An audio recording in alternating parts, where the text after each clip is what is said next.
Okay, great. Well, welcome to Mahamudra for the People. And now on the Yangti platform. So for those who are new, we're in the midst of my giving kind of an explanation or teaching on the first Karma Chagme's union of Mahamudra and Dzogchen. So we will continue with this. Now, for those who want to kind of catch up, no problem. You can go to the Bhumisparsha YouTube page, and there's a Mahamudra for the People channel. And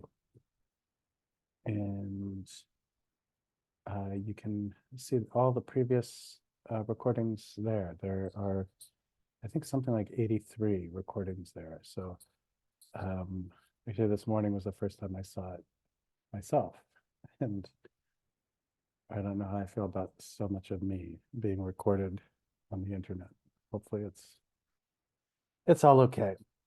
Also, it's been over a month since we are coming back in this way, because I was traveling a bit last month teaching. So I'm going to kind of go back just a hair to kind of the first place that makes sense in the text, so that it's not kind of like a surgical kind of rejoining. So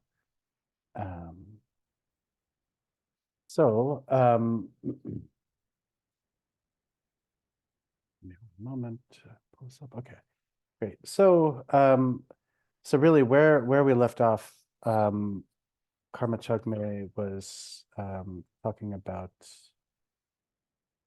what's up. The process of resting in the nature of mind, right? And again, this text, the union of Mahamudra and Dzogchen, is really a beautiful text, bringing together these two approaches, meditation, that are essentially open awareness practices. That you typically find Mahamudra in the Kagyu traditions, and then Dzogchen, Ati Yoga, and the Nyingma tradition. And those are kind of very broadly speaking. There are definitely exceptions to this.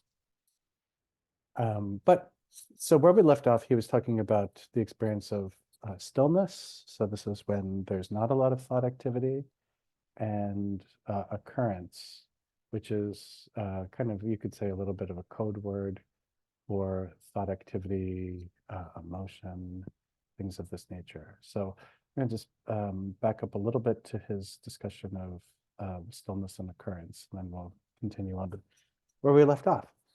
So Karma Chagme says both stillness and thought occurrence belong to shamatha, which means that the practice of shamatha, which is the practice of developing a relationship to mind which is rooted in a sense of quiescence or calm abiding.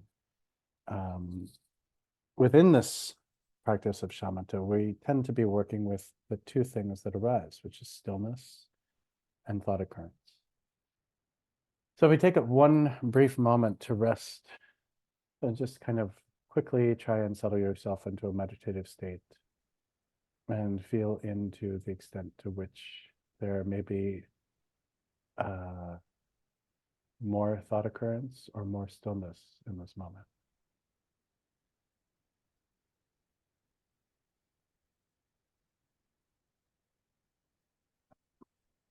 And so we can see if there's a lot of thought activity, the occurrence is there. Perhaps in a greater amount. Or there can be stillness.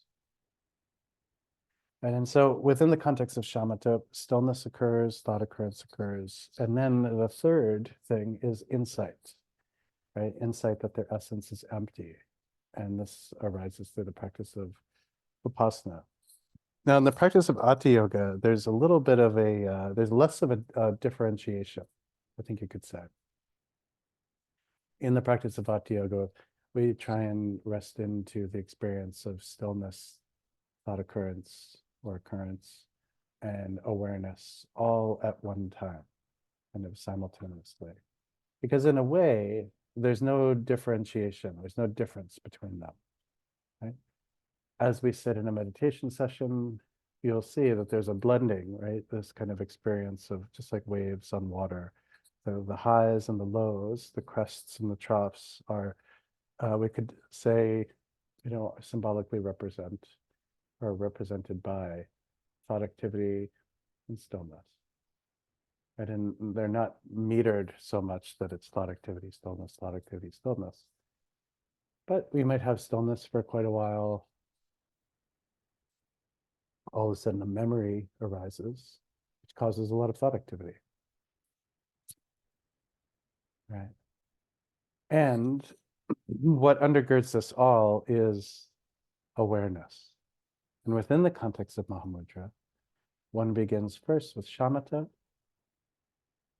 right, which really is just this process of sitting, letting ourselves experience what is there. Thought activity or stillness in varying proportion. And then after some time has elapsed and we have a sense of stability with respect to understanding our mind, meaning we're not thrown off. Right? Thoughts can come and go, stillness can arise, kind of like just today in Brooklyn, it's a clear day, but the winter time, it's often not clear. And sometimes when it's very windy, there will be big clouds and they pass, and then there's clarity, big clouds, clarity, etc. And with respect to shamatha, the majority of the practice is learning how to be with this process. And this is what's called calm abiding. Right? The abiding piece is settling into recognition, easefulness around this. And the calm part is really, learning learning about everything that shows up, so that we're not freaking out. Every time a thought arises, we don't have to freak out. Every time there's stillness, we don't have to be like, oh, so good, We can just let everything be. Practice of Vipassana is the introduction of awareness into this, open awareness. So Karma Chagme says their unity, right? The unity of these three is to realize as indivisible oneness, the emptiness of both stillness and occurrence, right? And this is exactly what we find in Hatha Yoga, right? The unity of thought occurrence, stillness, and awareness. They're all the same thing. They're all inherently empty.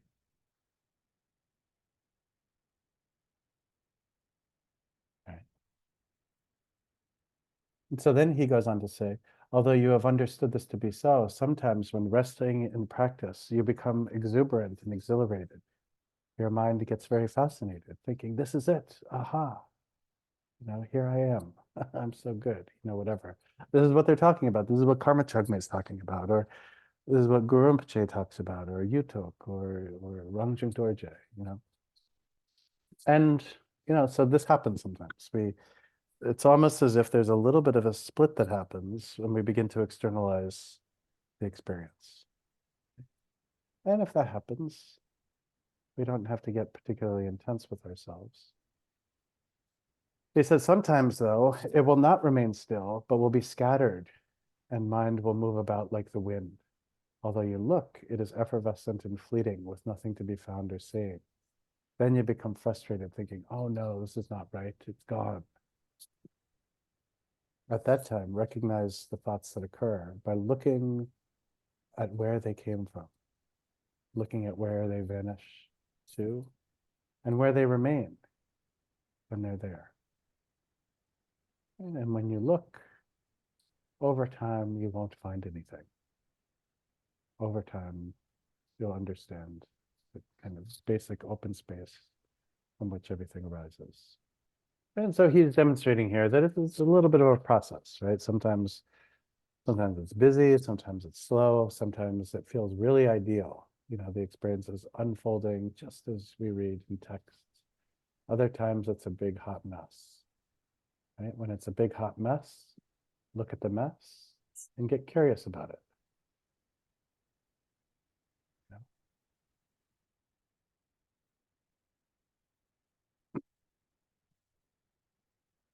He says, for example, if you cut one piece of bamboo and look within it, you will understand that the inside of all bamboo is empty.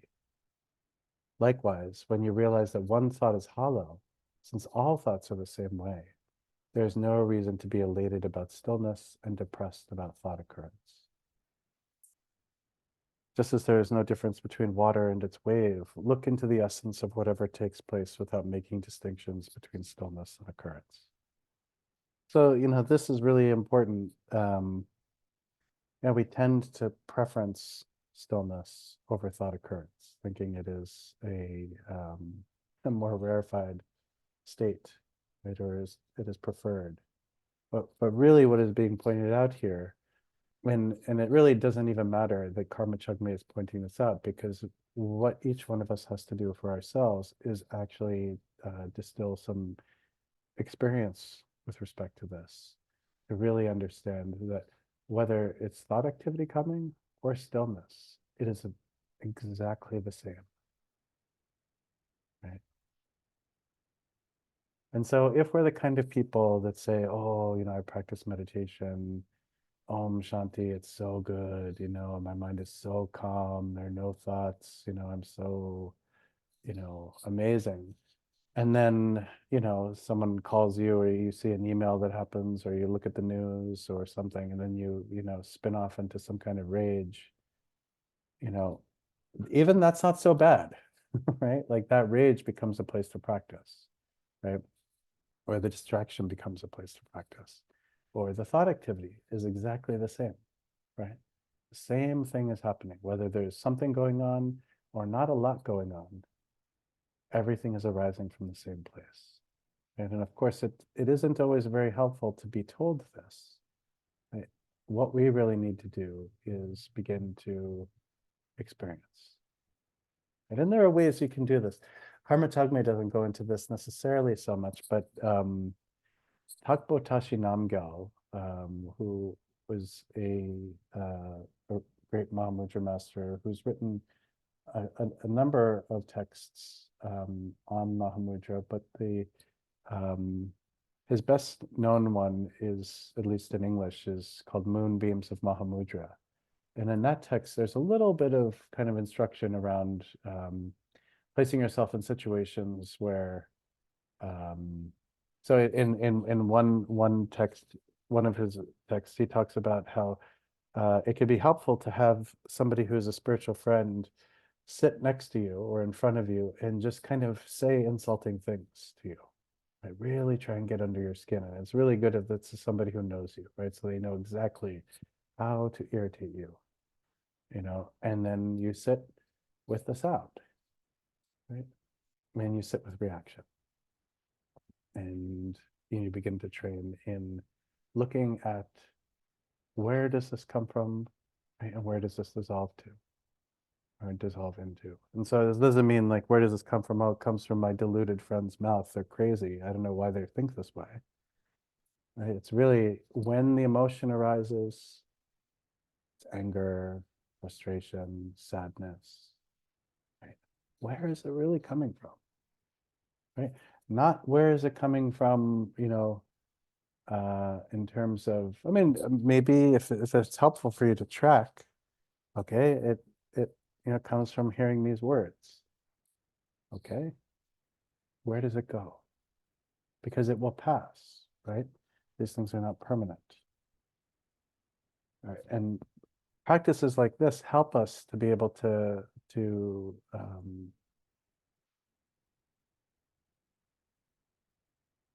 gain a much more clear understanding of what it is that's happening in the moment, especially when we're triggered.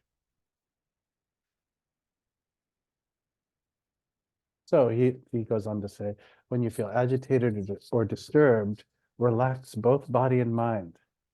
When feeling dull, unclear, and sluggish, you should concentrate and watch, right? So begin to develop, he's saying, begin to develop a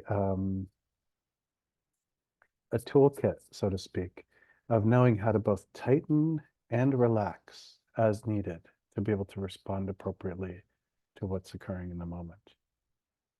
And then he says that after that, at some point, thought occurrence will diminish and you will remain in total peace with infrequent thinking. But although thinking occurs, you quickly return back to stillness.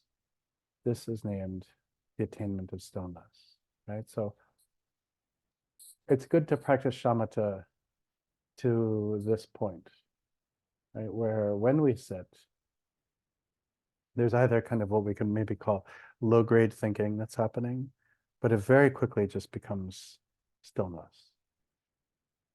And then maybe more low-grade thinking comes, or there's just stillness, right? And we don't, it's not that once we do that, we've achieved everything, because that's not everything, right? We're not really opening up to understanding awareness at this point. But this is very helpful. This is very important. This is a good, stable place to build upon. It's like a good foundation. So now we're getting up to the next part that is the continuation from the last class. So Karma Chakme says, following this, while sustaining the practice, there occurs a vividly clear and awake openness. This is like the example of a lake being unharmed by waves, because one is not harmed even by the slightest occurrence of thought. Sometimes it happens this way, sometimes not. Sometimes it feels difficult to meditate or even keep your posture. At times, these experiences happen without meditating. Right? So when typically, and again, what I really like about Karma Chakme is very honest, right? So he has this line, sometimes this happens this way, sometimes not. And so this is not necessarily, no meditation text is 100%, written in stone that everything happens in a particular way, right? These are really kind of like guidelines or like a recipe, right? Depending on altitude, depending on the kind of water or stove or oven you have, your recipe will hopefully turn out as intended, but no guarantees, right? And the same kind of thing here. However, Karma Chakme is pointing out that as there's this increased sense of stillness, right, then we're able to recognize this vividly clear, awake openness. And this is almost like our being able to discern the vastness of mind and the kind of backdrop for the spontaneity of everything that we experience. Right? And this happens because there's less thought activity, which we are kind of cleaving either towards or from, right? So when we're experiencing this vast open stillness that's vivid and feels very awake and free, this is edging right into this experience of open awareness. Sometimes still, thought activity can come, right? Something, something that feels very pertinent, very timely, right? And then boom, we get kind of caught. Right? And then it's as if there's this kind of distraction that's happening in the foreground, thought activity. Right? Once that stabilizes, right, then we can actually see much more clearly. And sometimes these experiences of clear and awake openness arise at other times when we're not meditating. Like you could be going for a walk, you could be driving, you could even just be sitting, that's lazing around, something I don't have the opportunity to do very much. Right, but so what he's pointing out here is that this is not just the purview of only meditation practice. This can happen in other places as well. So then he goes on to say, following this, your body and mind remain in total blissfulness, unharmed by ordinary actions like walking and sitting. The eagerness of wanting to practice is often found here.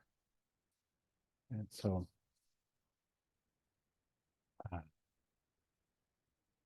as we settle into open clarity, there's this blissfulness, right? Which is interesting. I was talking to somebody this morning about blissfulness, and it's an interesting term. It's tends to be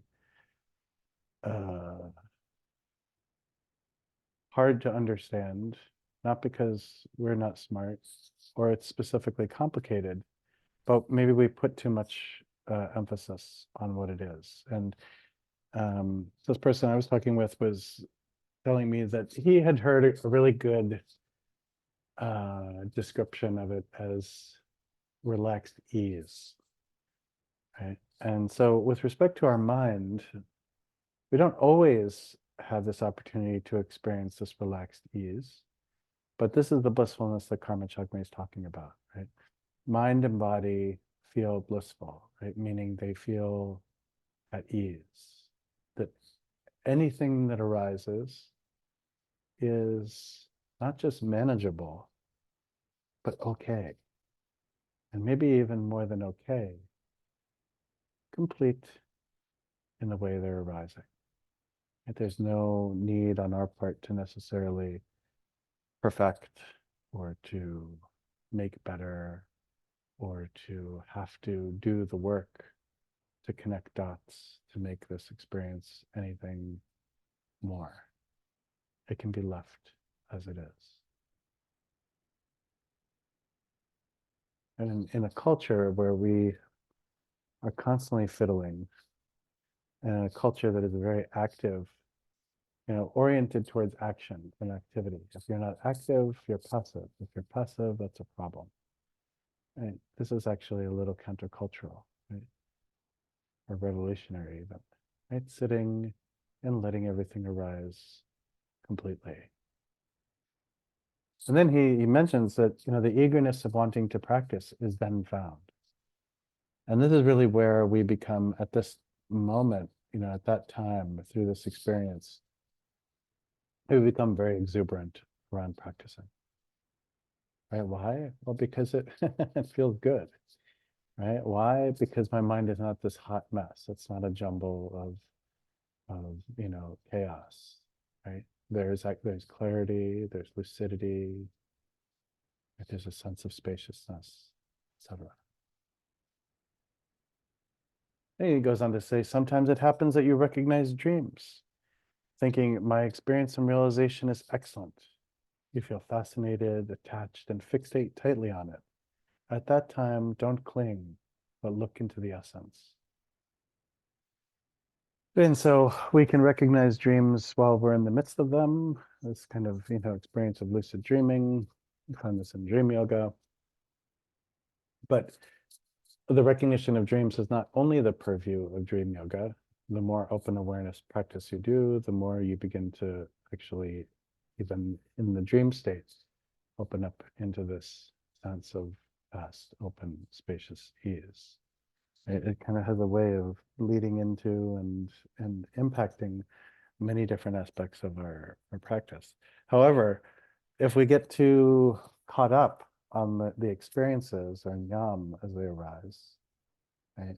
And this can arise through, like he points out, fascination or attachment or fixating on, the experience I just had. This becomes an obstacle. Okay?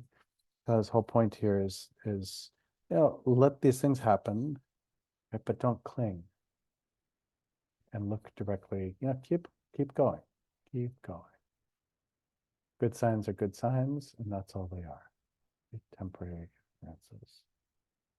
The moment we start splitting, what we're experiencing becomes objectified, and the whole tenor of what we're doing shifts into a different kind of practice. And it is no longer Mahamudra or Hatha Yoga. So he says the expression of bliss and the essence of emptiness will then dawn as the Mahamudra of indivisible bliss and emptiness. If you become attached and cling, this is the cause for rebirth as a god in the desire realm. Right? And so this is really a warning about getting attached. And this is also like a really, this part of practice, because there's really no thing other than, the main thing here is technique, developing technique to be able to be fluid and free of attachment, free of aversion, and free of ignorance. And so when anything that is good is happening, let it happen, let go, and continue.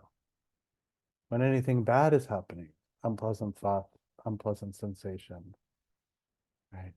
Fear of, oh my God, I've been doing this forever. I'm not having any experiences. Is this right? Who do I think I am? I have imposter syndrome. Why am I practicing this kind of meditation? I'm a terrible practitioner, blah, blah, blah, blah, blah. As that arises, let it self-liberate. Right? Let it, don't poke, don't prod, don't touch, don't hold on to, and even don't push away. Don't label, don't actively dissolve it into emptiness. Let it do all the work. Right? So you begin to see that at this point, the kind of energy of meditation really is about letting awareness and mind do all of the work. There's nothing for us to need to necessarily touch or manipulate or anything. And so what this really opens us up to is resting into this open, gentle, harmonious experience of everything that is happening. In the play of appearance, the visual phenomena, auditory consciousness, olfactory consciousness, all sense consciousness, thinking, feeling, and just letting everything be.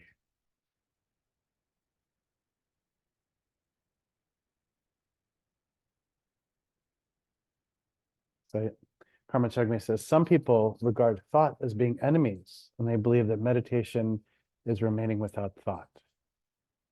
This is the view of this Chinese master called Hashang, right? And so, what he's pointing out here is that we're not trying to remain solely in non-thought, right? Which there's this debate that may or may not have happened early on in Tibet, which was a debate, I believe, between Shankarakshita, who was a representative of the kind of more gradual path that you find coming from India, and then Hashang, who was a representative of what I guess we could call Chan, these days. They got into a debate, and the way the story goes is whoever won the debate would set the tone for the way practice was supposed to happen in Tibet. And supposedly the Indian model won and the Chinese model lost.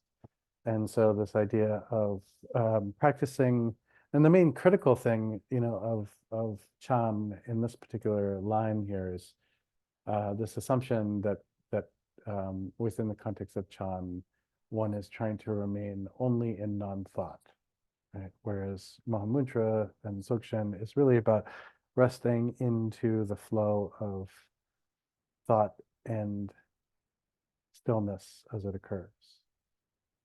So he says, simply remaining totally still with no thoughts whatsoever is but the resemblance of cessation and the cause for the rebirth of as an animal. Right? So it's kind of this like dullness, right? This kind of like, I am not thinking, right? This is the kind of critical piece here. And so he says, having gathered consciousness within the heart center, to remain without allowing anything to be thought of whatsoever is called cessation and is the path of the Shravakas. Therefore, do not deliberately try to block thought activity. Also, do not deliberately try to think, but watch the essence. By looking, it is not seen to have any substance whatsoever. That is the time of seeing the real emptiness. Watch without seeing a thing in the state of non-seeing. It's a, again, light touch. In a way, like this is kind of like the ultimate nonviolence, right? It is letting mind be what it is, right? Without provocation, without control, without shame, right? Without fear. Whatever arises is okay, right? Just watch the flow.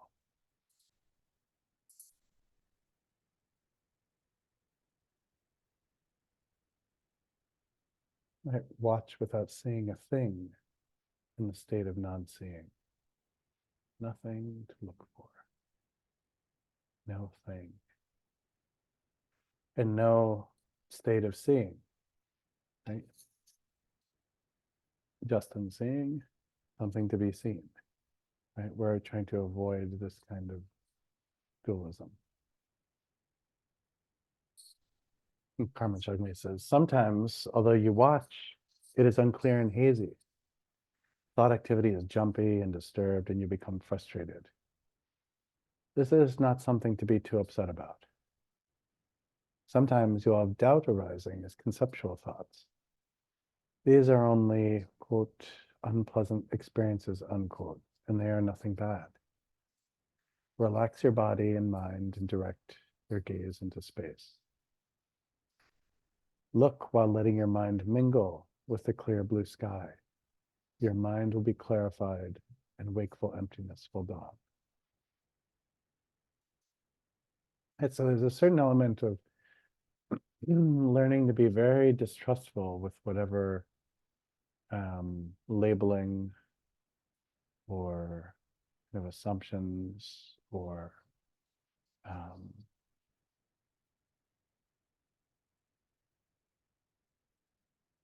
judgment, assessment, etc. of the experience. Right? If we're unclear and hazy,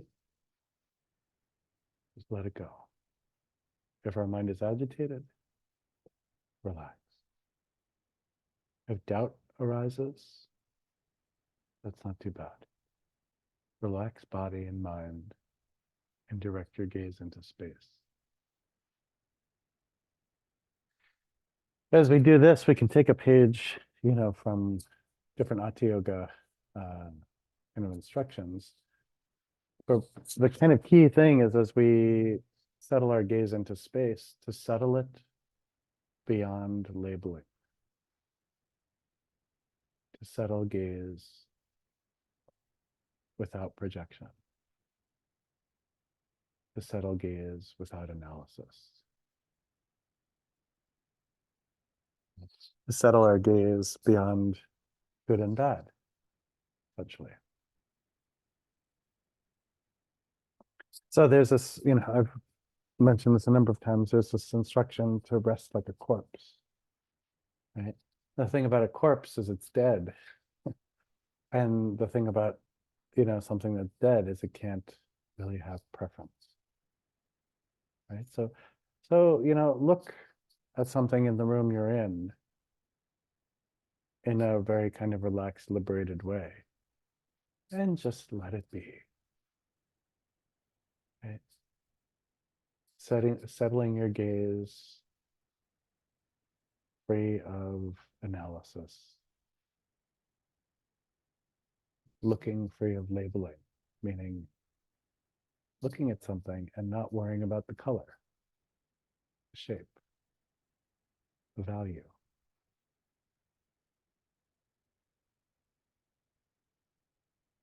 Looking and not determining where did this come from?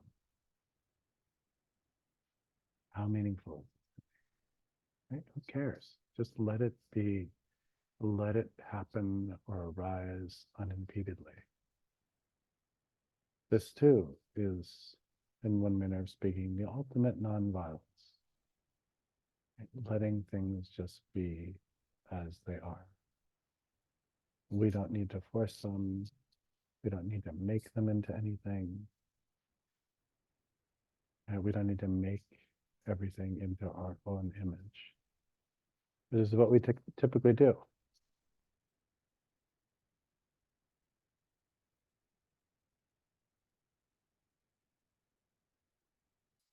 At times, clarity, awareness, and emptiness are laid utterly naked. And you may feel proud, thinking, haha, this is high realization. You may feel a conviction that no one will be able to change your mind. At that time, if you let certainty be governed by pride, this is the cause for rebirth among the gods of the form realm. And when you look into the essence of this clarity, it is emptiness and will dawn as Mahamudra, the unity of clarity and emptiness. Right? So when clarity arises, pride might too, and joy, sense of being special. Right? Look, let your gaze cause that to evaporate. Right? You don't need to lift a finger, a pinky. You don't even need to lift your pinky or your pinky toe. Right? Just keep going. And if you do this, you will experience clarity and emptiness, this unity of clarity and emptiness. Sometimes your body, mind, and everything that you see becomes voidness. Perceiving everything as empty, you will start to use high Dharma words. You might think that just as the empty sky cannot be tainted by anything whatsoever, there is no reason for good and evil deeds to bring benefit or harm.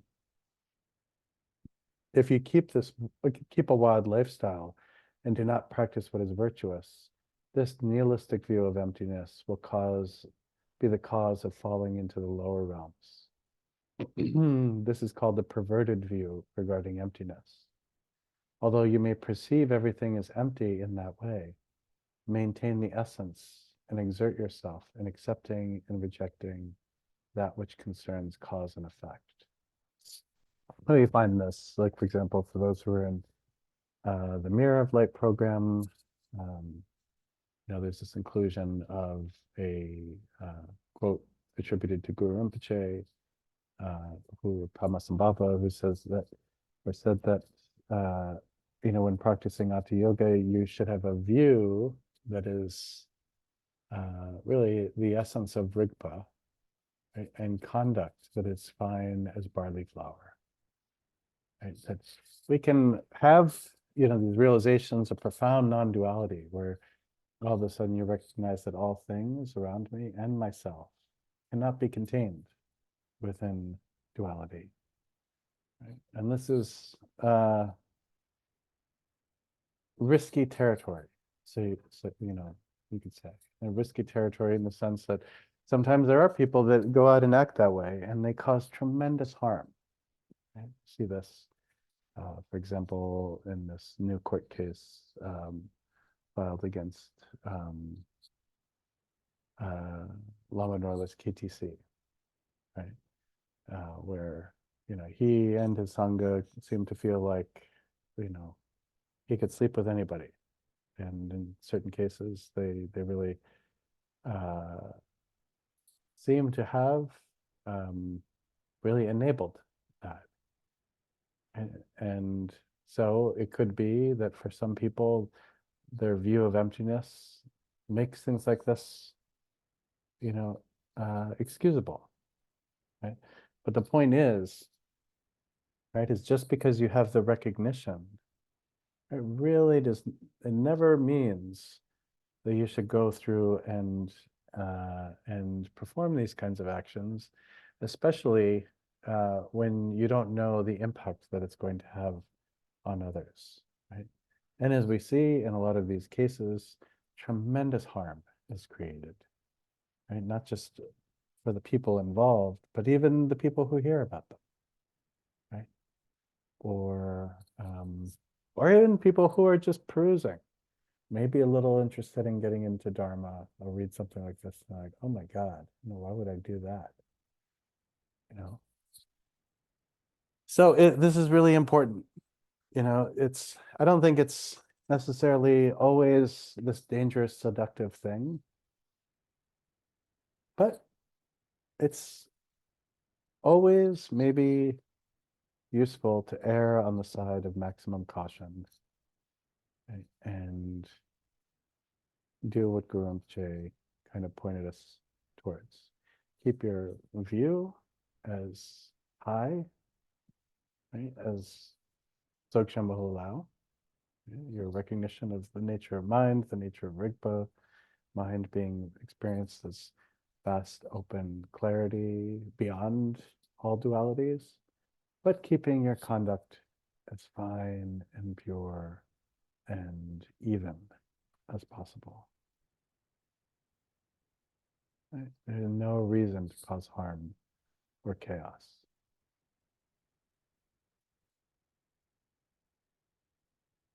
So then he says, all these stages of experience, including those which stay for a long time, as well as those that are short ones, which quickly vanish, never remain the same. They're like the changing of the weather. Right? And this is interesting too, for all of us who, are less masterful than Karma Chagme, because we will experience things. And, even though we may have, a steady relationship to contemplating impermanence, we'll be like, oh my God, this feels so good. Like, it's going to be like this forever. Oh my God, this is so clear. The clarity is profound. But all of the experiences change. They come and go. They come and go. They're impermanent. And this is almost like, who wants to get caught with egg on their face, thinking that the next experience that arises is the one permanent one, right? In the beginning, we always get egg on our face. We're like, haha, I had experience of clarity. I'm going to go fly across the world to India and go tell my teacher and, tell them to prepare the throne and brocade, and I will be, installed as a tulku and blah, blah, blah, right? But really, by the time you've purchased a ticket, you'll realize that you could have got a cheaper fare, and then you get really angry. And you can see that your enlightened state wore right off. Or that your boss doesn't let you take time off, or whatever the situation is. All of a sudden, that high and profoundly powerful experience is no longer there. And this is really helpful, right? Like, I think that, I get a lot out of just remembering the impermanence of my emotions, right? As they come and go, just remembering, like, I've only been alive for 48 years, almost 49 years, and no emotion has stayed permanently. Thank goodness, right? Each one of us, I'm sure, can say thank goodness. We say amen to that, as they say, right? Yeah, even my root teacher told me once, she was like, you want to hear about how death is compassionate? I was like, yeah, of course. They hit me. And, she's like, well, it's compassionate because it wipes the slate clean, right? It's interesting how like seriously we take our lives and how invested we are in it. And I'm not saying don't be invested in your life, but she was like, the beauty of it is that, we tend not to remember, and we're afforded this new opportunity, and then that opportunity finishes and we're afforded another one and another one. Those who are really tired will say, oh my God, that sounds horrible. Right? But usually the break in between is long enough for people to regain their energy. So After all this, he says, conceptual thoughts may still not diminish, but even many thoughts will not cause any harm to your meditation. Instead, like rain falling on a lake, they will dawn as practice. Right? So it's really, I guess, not particularly wise to peg your understanding of your own progress to whether or not thought activity arises or doesn't. Right? If you have to peg your sense of success to anything, peg it to how well you're able to let things come and go. If Eric gives me a particular look and then I feel like I need to chase him out of the room and be like, hey, you can't look at me like that. What the heck, man? Like, this is Mahamudra for the people, and I don't let it go. Like for half a year, I'm like, oh, Eric, man, that guy doesn't respect me enough. Then okay, you need to go back to the drawing board, my friend. Right. So really try and peg your, yeah, I mean, try not to peg anything to anything, but if you have to, let your reactivity, an honest assessment of your reactivity be the gauge.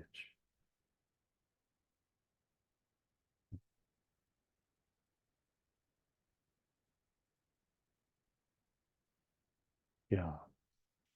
So he says, after this, you will not need to alternate between development and completion. While practicing never being apart from the seal of emptiness, visualize your body in the form of the Yidam, the great compassionate one, like a rainbow manifesting in space.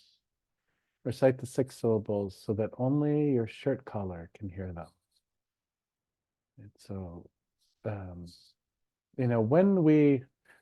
for those who are joining in, Karma Chagme is doing actually, he's doing one thing. He's joining together, Dzogchen and Mahamudra through a very basic practice, right? Or what's sometimes typified as a basic practice, the practice of Chinrezi or Avalokiteshvara. Right. So basically, he's saying, after this, you don't need to alternate between development and completion phase stages of practice, right? You don't need to generate, this, complex visualization sequence, nor do you need to dissolve it. You don't need to get involved in any particular kind of complexities of this. While practicing, never be apart from the seal of emptiness, right? Visualize your body in the form of the Yidam, the great compassionate one, Chinrezi, like a rainbow manifesting in space. So just like this, very informal, right? Just coming. And as you seal everything with emptiness, what does this mean? Well, you can seal everything with emptiness when you've begun to liberate your experience of mind, right? When you are able to see the true nature of thoughts as they arise, the true nature of stillness as it occurs, the nature of awareness as it holds everything, then you begin to see that everything that is experienced happens, but it doesn't necessarily have the same strong, unique, individual self-nature that we tend to assume. Same with us, others, all sensation, etc. Okay. He says to recite the 6 syllables so that only your shirt collar can hear them, so quietly. Om Mani Padme Hum, Om Mani Padme Hum, Om Mani Padme Hum, Om Mani Padme Hum, Om Mani Padme Hum. This is also, he's also saying, don't be performative. And we don't have to run through the subway system in New York. Om Mani Padme Hum, check me out. I'm, this, Chagit Champo, Dzogpa Champo, Chinrezi practitioner. I'm so wild. He says that to not stray from these 3 is the easy way to practice. When at the time of meditating, you arrive in the practice without any hardship or difficulty, by the mere recollection of it, that is called the ease of sustaining one's practice. Right? So this is kind of, poke some holes in these people or in the arguments of people who are like, I need like 10 minutes of, meditation before I can get to this kind of, meditative thing. Really now, now, now. A long, slow buildup is whose problem? It's your problem. The long, slow buildup, right, is, artificial. The mind is always this way. The mind is always loose, free, spacious, constantly changing, right? No permanent essence. And of course, in the beginning, it's hard to recognize. So we do feel like we need this long, slow setup.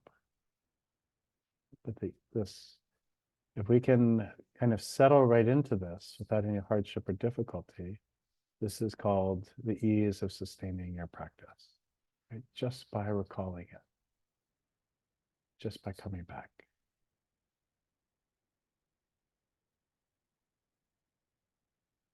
And, I would gently, lovingly, and sternly ask people to feel into this, right? Begin to just fall into your practice, right? Even if it's something like set a timer to go off every day at 2 p.m. your time, whenever that is. Right? And just, upon that hearing that sound, let go into the direct experience of mind. Just let go.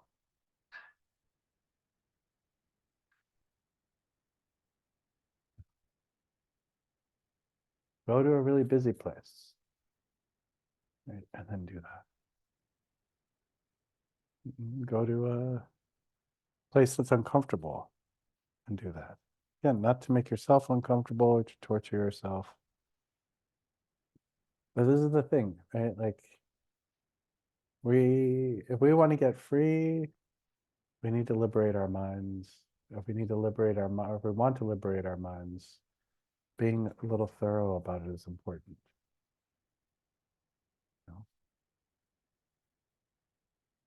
So be experimental.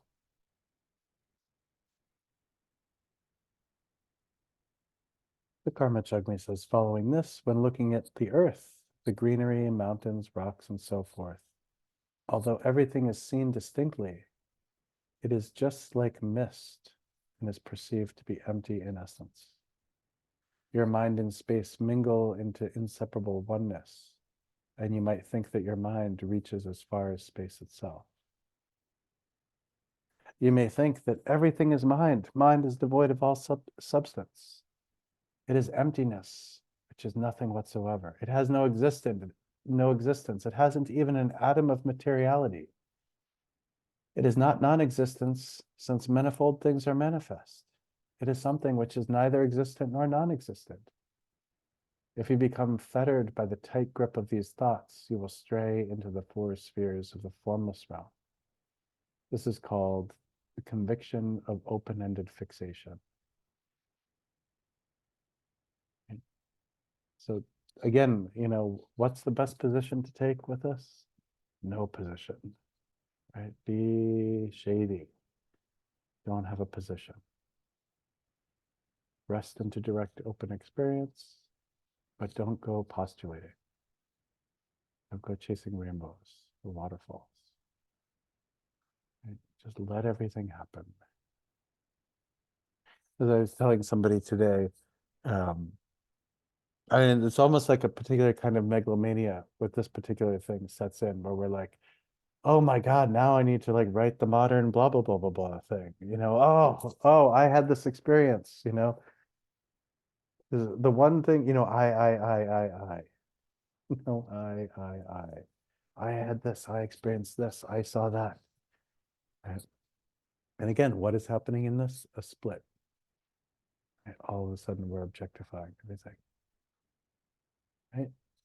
If we experience a sensation that causes us to recognize, oh, everything is mind. Cool, no sweat. Leave it at that and keep going. And we might find, oh, I think I finally understand what mind is devoid of substance means. Excellent. Keep going. Shut up, who cares? Right? Just keep going. Keep going. Keep going. You know, the moment we stop is the moment we really kind of fall into a problem. And there's a part of us that it's almost as if there's this ego clinging that wants us to stop somewhere. You know, when that part of you shows up, just, you know, put some cotton in your ears and keep going. Right? Don't listen to what it says. Keep going.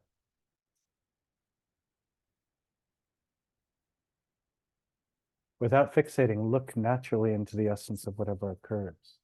The watcher and the watched will then mingle into one, without any fixation as to looking and meditating.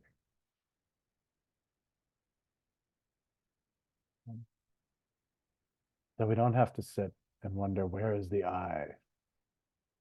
Right? Leave the I alone. Right? Ignore it. Like an ordinary person who is free from thoughts of this and that, there will come a time when, besides just remaining totally ordinary, all aims and deeds whatsoever will have been exhausted. When, I'm sorry, you will even be free from the previous experience of bliss, clarity, and non-thought. Someone with little learning will think, my meditation is lost. Trying to get back to your former state, it doesn't happen, and you experience despair. If you are becoming extremely conceited, you might think that you have reached the stage of non-meditation. But instead, this is called seeing the essence. It is the realization of naked, ordinary mind. Right? So I'm going to go back a little bit. So like an ordinary person who is free from thoughts of this and that, there will come a time when, besides just remaining totally ordinary, all aims and deeds whatsoever will have been exhausted. You will even be free from previous experiences of bliss, clarity, and non-thought. Right? So we will take this experience and we might say, oh my God, like, am I like developing some sort of like brain disorder? Like, I'm not thinking. I'm not, do I have early onset Alzheimer's? What is going on? And we'll think it's a problem, right? So he says, someone with little learning will think, my meditation is lost. I need to go back. I need to cultivate what happened just back then. I need to go back to that last step, And what we're doing is we are misapprehending this experience of ordinary mind. Right? Ordinary mind, free of complexity, free of all of our stupid training, our education, everything we've read in books, right? That free space, right? Totally like untouched, unpolluted. We're like, oh my God, this is terrible. This is so ordinary, it's so pedestrian. Oh my Lord. Let me get back to, something that seems like I at least, went to college. Need a little complexity here. I need to refer back to some Lam text in order for my whole sense to make self. Like, good Lord. Right? But rather than losing it, right, we're actually seeing the essence, right? We're actually experiencing naked, ordinary mind. So in Tibetan, this is called Tamuki Shepa. Right? This is ordinary mind free of cognition, free of labeling, free of, projecting dharma paths onto everything. Natural ease, spacious. unmodulated being.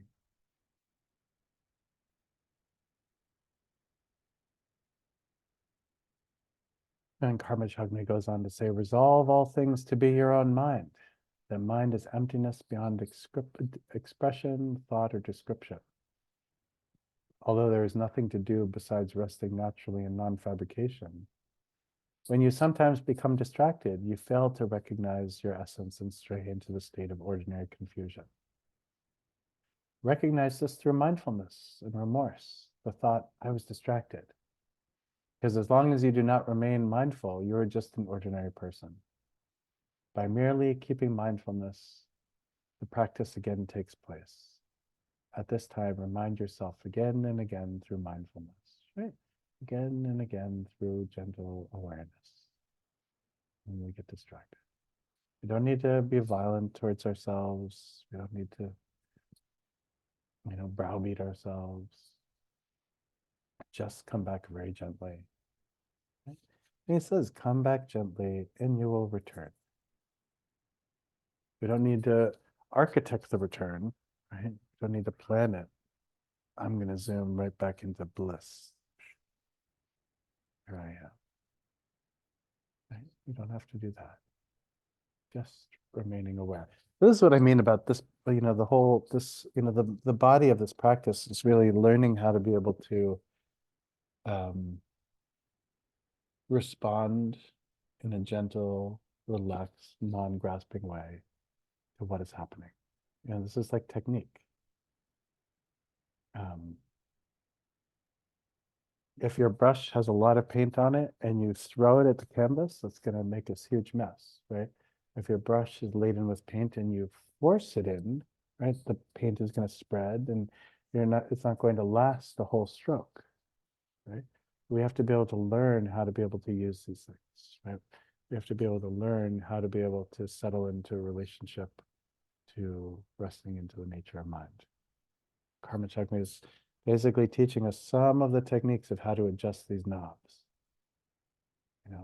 And it's very helpful that he's doing this, but it's totally useless also to some extent until we begin to kind of, unpack this for ourselves through experience.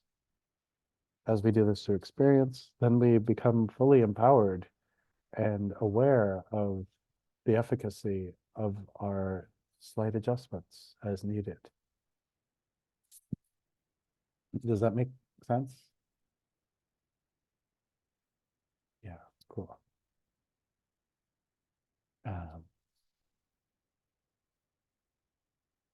This is by keeping the gaze again and again, clarity increases.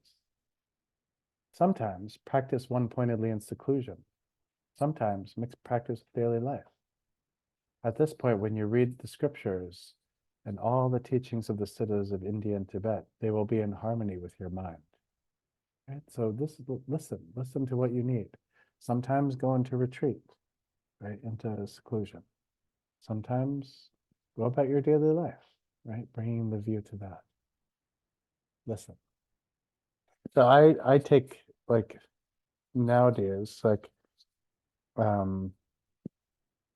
at least 3 periods of solitary, like, retreat for myself every year. If I can do 4, that's good too.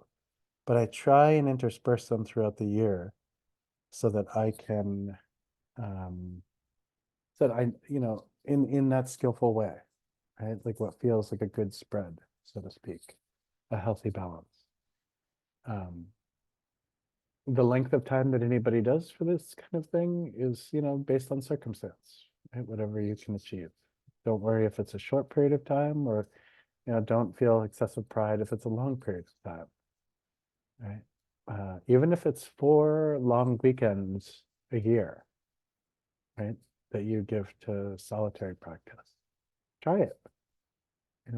The benefit of solitary practice is that you're able to remove yourself a little bit from all the distractions. And I don't mean to say, life and families and all this kind of stuff are fetters, right? But it is helpful to remember that at some point we're going to die. And we should have a little bit of agency with respect to, kind of going a little deep into our practice, um, because there's benefit in this. And so plan a little bit of time, right, for you to kind of go a little more deeply into meditation practice so that you can develop a sense of confidence with respect to the way the mind is experienced, um, the way distraction is experienced, the way ease is experienced, tightness is experienced.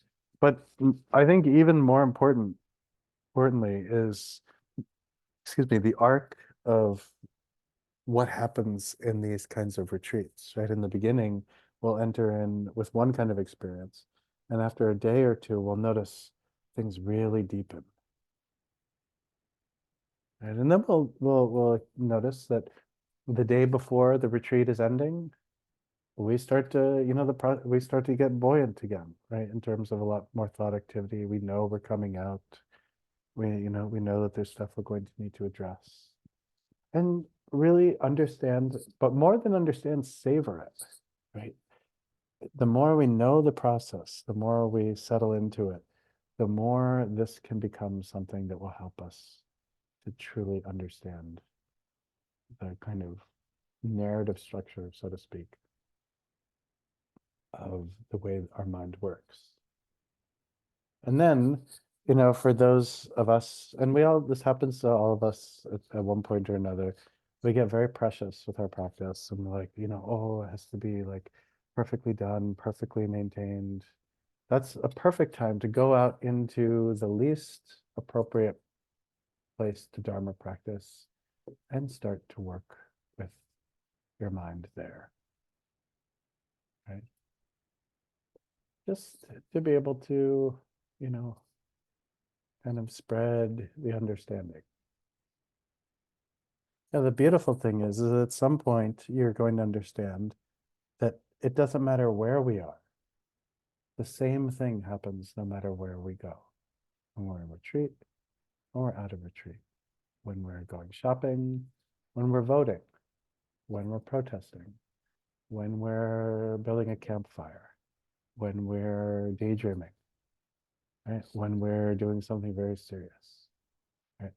We always only have one experience, and this is the experience of whatever is happening at this intersection of mind and appearance. Even when we're dying, the intersection of mind and appearance, right? This is the only thing that's ever happening, ever. You can't remove it.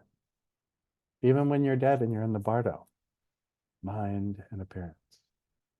Even when you find yourself in some womb or egg or some scientist's petri dish, like, hey, all this is mind and appearance.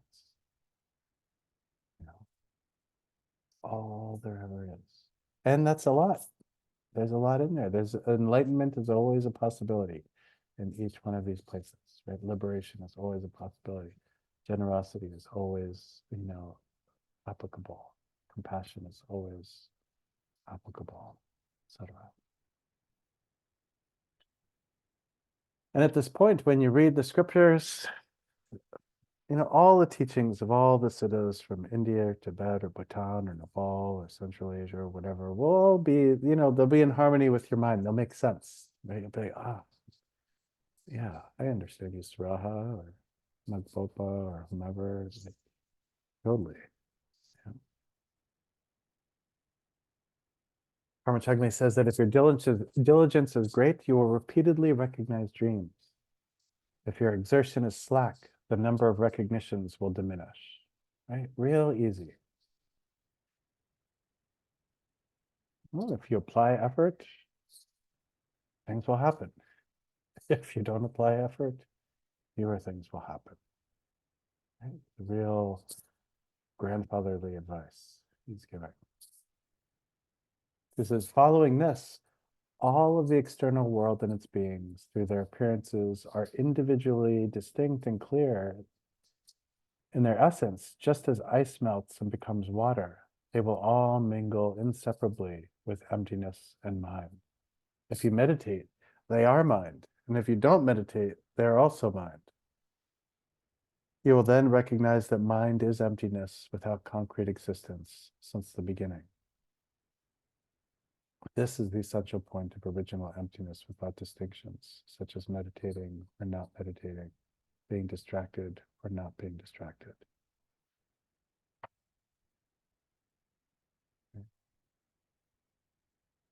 So if anybody here has practiced or heard of the practice of illusory body, right, this is actually, there's a kind of a concurrent kind of association here. So in the practice of illusory body, which is a beautiful, really powerful practice, one begins to train, like at the very kind of outset of the practice, that everything that I experience is an illusion, is illusory. And the whole thing is not for us to enter into some kind of world of psychosis, but to actually begin to kind of shift our relationship to what is being experienced, right? So much of everything we take really personally. Like I bought some flowers the other day and they're sitting here, they got two little vases and they're already wilting. And I could be like, oh God, why do they sell me flowers that die so soon, and stories. Oh, so if I was really a good practitioner, these flowers would stay alive forever, but they're not, and so I'm a bad person, all the weird things we do, right? In the practice of illusory body, we begin to train in seeing everything as inherently empty, right? Present, experience, something we can experience, but devoid of any self-nature. And as you experience this, it is very similar actually, even with yidam practice or deity practice, right? We begin to transform our environment, we transform who we are, we transform sound, we transform location, so that wherever we are is this field of the play of emptiness and appearance.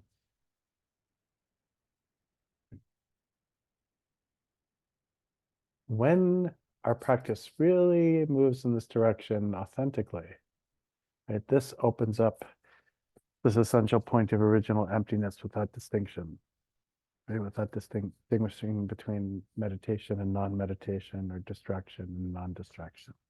Everything is the ground. Everything is what we work with. The minds of all the Buddhas and the minds of the 6 classes of beings, so the beings in the 6 realms of existence, primordially are emptiness, inseparable in essence. This view, the meaning of the indivisibility of samsara and nirvana, without being mere dry understanding from the study of books and the sayings of your masters, will then dawn from your own being. When this has happened, don't consider yourself to be high because you have merely received the title of a realized person. I'm telling you this from my own experience with a pure intention. If I have divulged the secrecy, I confess to the yidam and my masters. My own experience and learning does not reach further than this. So if you want knowledge of it, look in all the scriptures. Right? So he's being humble, which is nice. But the minds of all the Buddhas and the minds of all beings in the 6 realms of existence primordially are emptiness, inseparable in essence. Inseparable in essence. This view, the meaning of the indivisibility of samsara and nirvana, without being mere dry understanding in the study of books and the sayings of your masters, will dawn from within your own being. This will happen if you practice. And when it happens, don't call yourself high. And don't look for someone to, bump you on the head with something and call you, oh, you're now a realized master.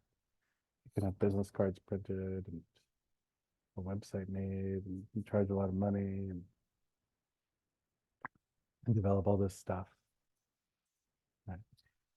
Because this has been it since forever. It's not new.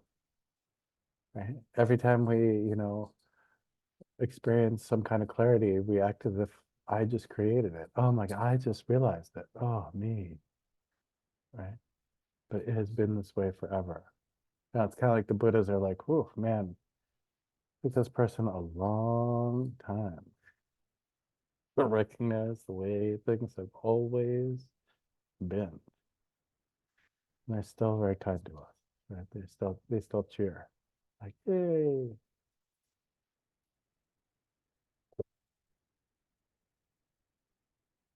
And so he says, I'm telling you this from my own experience with the pure intention. If I have divulged the secrecy, I confess to the Yidam and my masters. My own experience and learning does not reach further than this. So if you want knowledge of it, look in all the scriptures.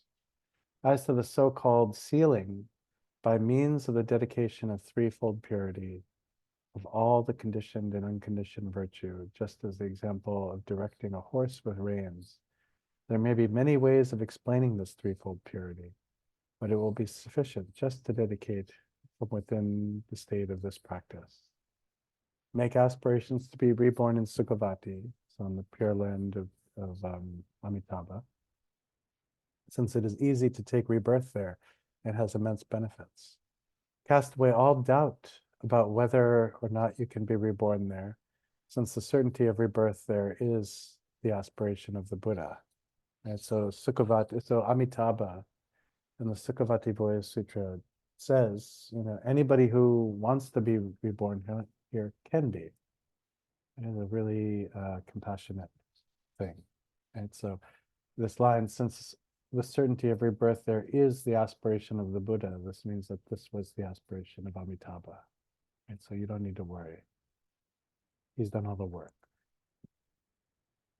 When at some point you realize that you are wandering through the bardo, it is certain that you will go to the pure realm. So from this very moment, keep this accurately in mind, and you will arrive there the very moment you remember it in the bardo.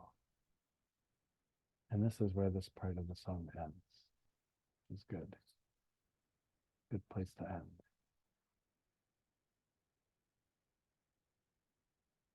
Does anyone have any questions or thoughts?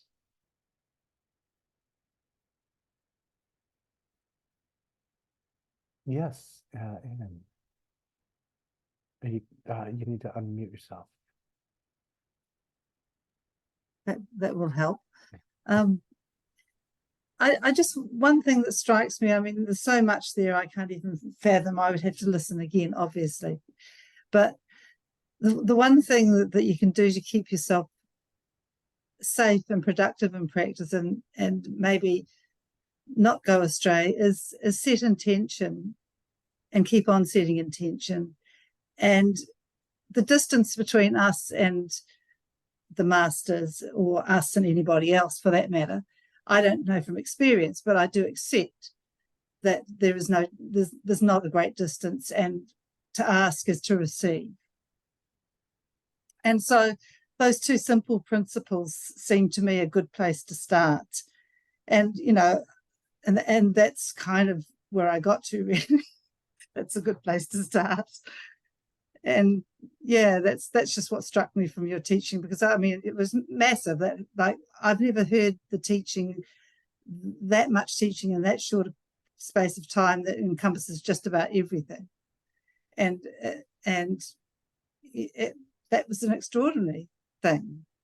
But anyway, that was my only point, that the one thing you can do is that, at least. Mm-hmm. Yeah. I mean, I will say, I don't deserve any of the credit for this. This is all Kamachagme. He's brilliant. I know that. Yeah, I know good. that. I wouldn't have thought you would have thought that. Yeah, no. Yeah.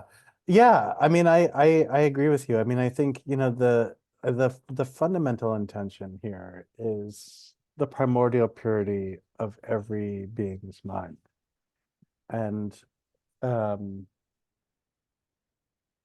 including our own, and it's, I guess,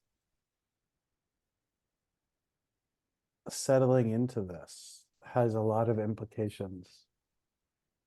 In the beginning, maybe you could say that we need to kind of rely on implications a little bit. Like, if this is the case, then all the other things.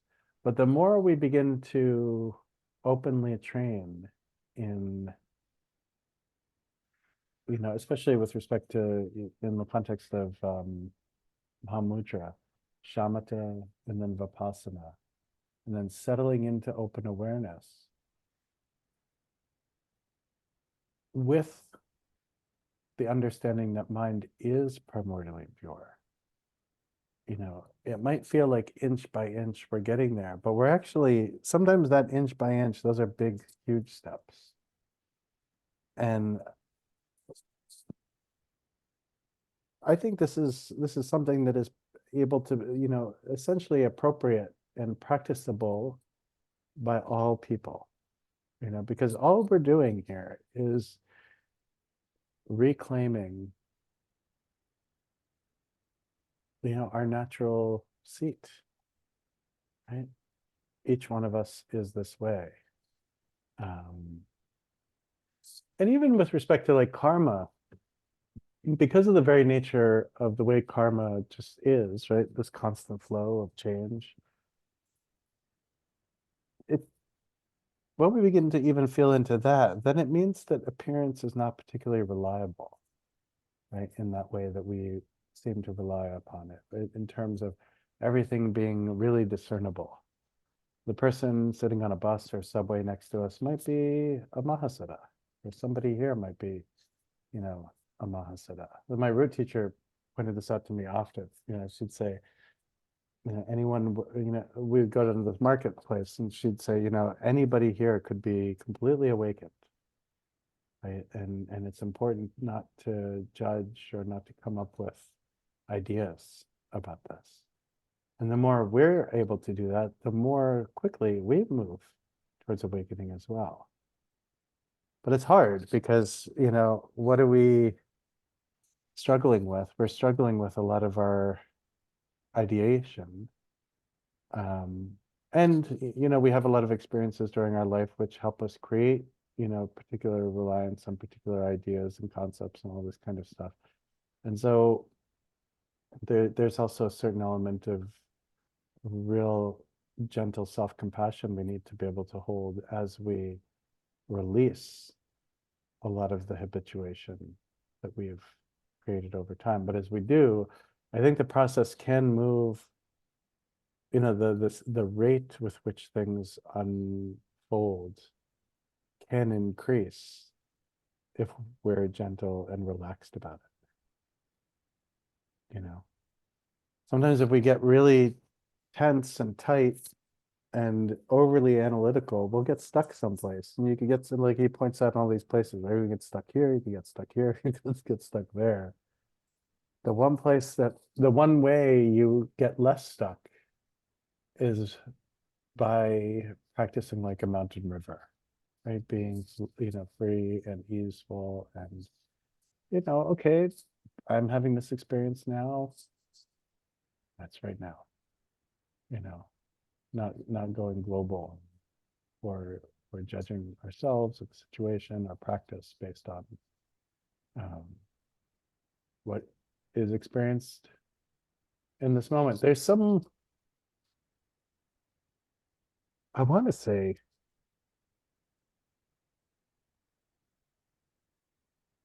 what was it? I was reading somewhere, some kind of thing.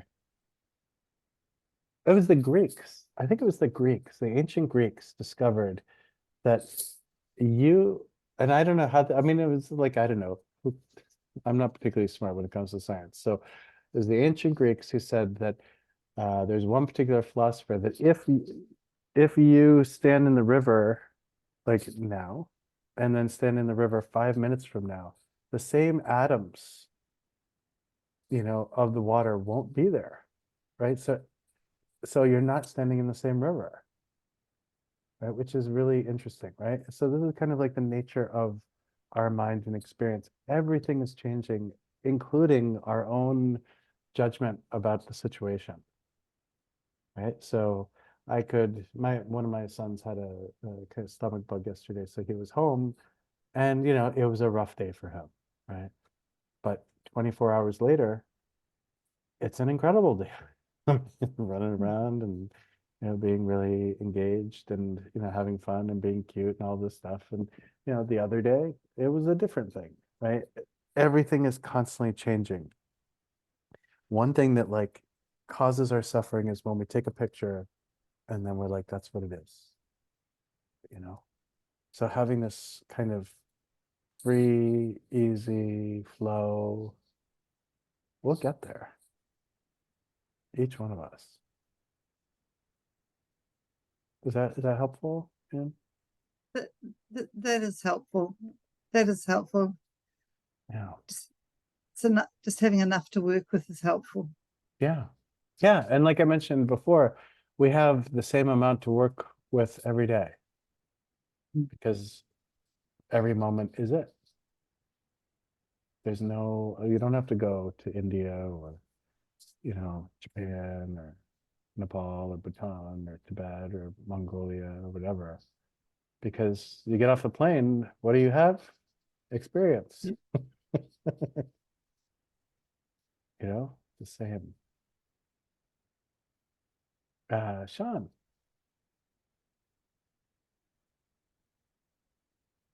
You, Lama. So yeah, what I wanted to share was just a thought I had, mainly when you were recapping the last song and the stillness and motion stuff was coming up, and it made me think of my parents who are both meditators who kind of sort of found mindfulness of breathing and stopped. They're sort of like of a generation of like Jack Kornfield, Joseph Goldstein realm, and it's beautiful. And like the Buddha said, that will take you all the way. And I'm sort of like, you guys are amazing. Do your twice daily mindfulness of breathing. But when I go home to visit them and we sit together and we'll sort of talk afterwards, and I can hear this like rhetoric from them that they've sort of made the stillness or the even option of experiencing like quiet mind is sort of this like very, and they sort of say it playfully and lightly, but it's sort of like, aha, my monkey mind just like raging chatters the whole 20 minutes. And if I can catch one mindful breath, like it's a godsend. And I'm kind of like, you know, I don't like push back or anything, but I sort of over time have been like, I feel like y'all might have told yourselves a story into a corner, and that if you kind of, and that's why I so appreciate the Mahamudra, like it's very ordinary. They keep stressing like it's not going to be some big like explosion. It's going to be like, yeah, here I am. Here's my mind. I've been here the whole time, or this awareness has been flowing here the whole time.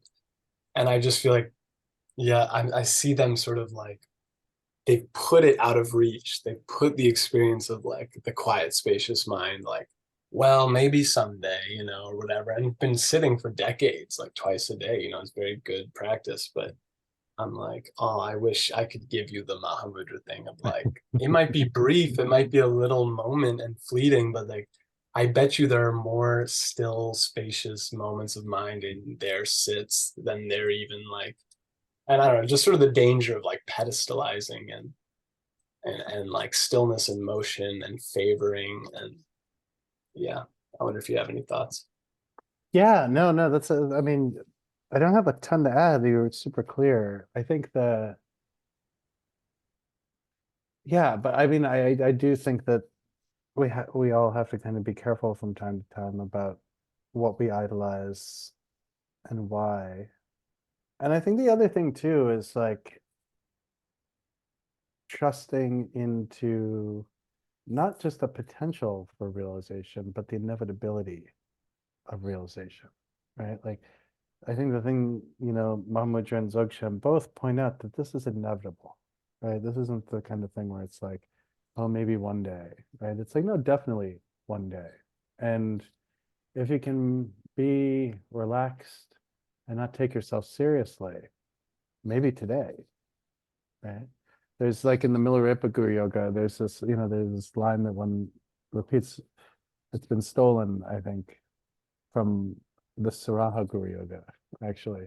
But that's earlier, and the exact same line shows up there. But it's like, you know, bless me now on this very seat at this very moment. You know, may I recognize the nature of mind at this very, you know, on this very seat at this very moment.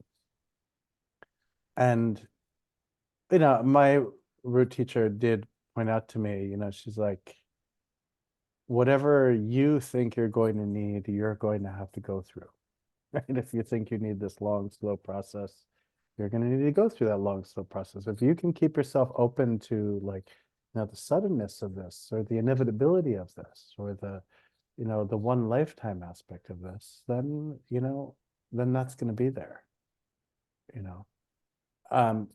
You know, and I'll just say,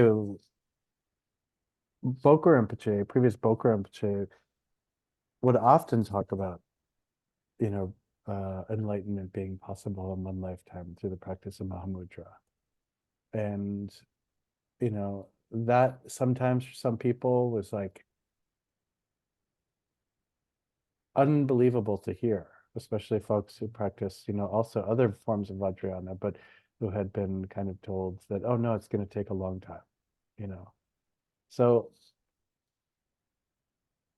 you know, it's kind of like,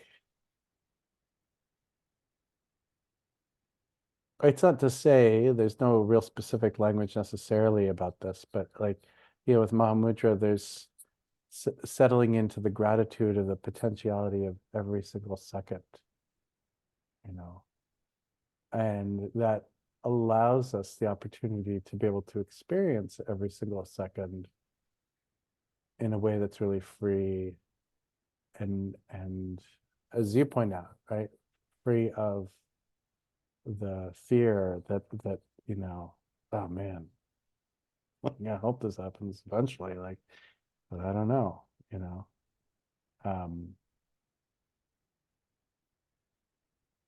Yeah, I guess you could say mindset has a lot to do with this too, you know. Yeah, thank you, Sean. Erin, how are you? I'm okay. How are you? Good. Good. I was curious when, if you knew what month the Karma Chakme commentary teachings that you were doing through Mahamudra, the people started, if I wanted to go back through the YouTube channel. Oh, good question. I don't know, but I would say, yeah, maybe like 3 or 4 months ago. Okay, Yeah, cool. yeah. Is there a translation that you were using So specifically? I'm using one from Eric Pemakunzon, which it's Okay. weird. Like I actually kind of forgot I had this. I have this PDF of his translation of Flight of the Garuda, in which this is included, whereas in the actual print copy of Flight of the Garuda I have of his, it's not in that. So I can't remember if I've sent you this PDF. No. No, okay, yeah, I can send you this if you like, Oh, that would be amazing. Yes. or anybody. Yeah, just email me and I'll send it to you. Cool. Yes. Thank you so much. I appreciate it. Yeah, my pleasure. Very happy to join. I didn't even see this on Bhumisparsha, so I'm excited to see it here now.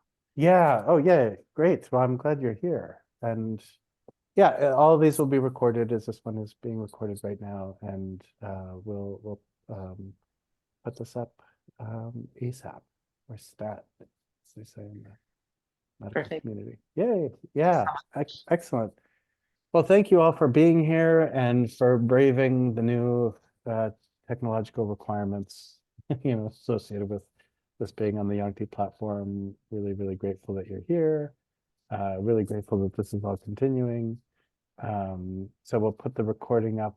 I guess Eric and I'll be in touch about where we're putting the recording up, but no stress, it will be up. And yeah, and right now let's just briefly dedicate the merit, dedicating this so that all beings, no matter where they are or who they are or how they appear or what world system they're in, are able to recognize their mind as vast, open, primordially pure, spacious awareness. May all beings benefit, and may every practitioner here or who encounters this recording be blessed so as to be able to continue in the footsteps of Karma Chagme and all of the great masters of the past. Take very good care, everybody. See you next week. And thank you so much for your practice. Goodbye.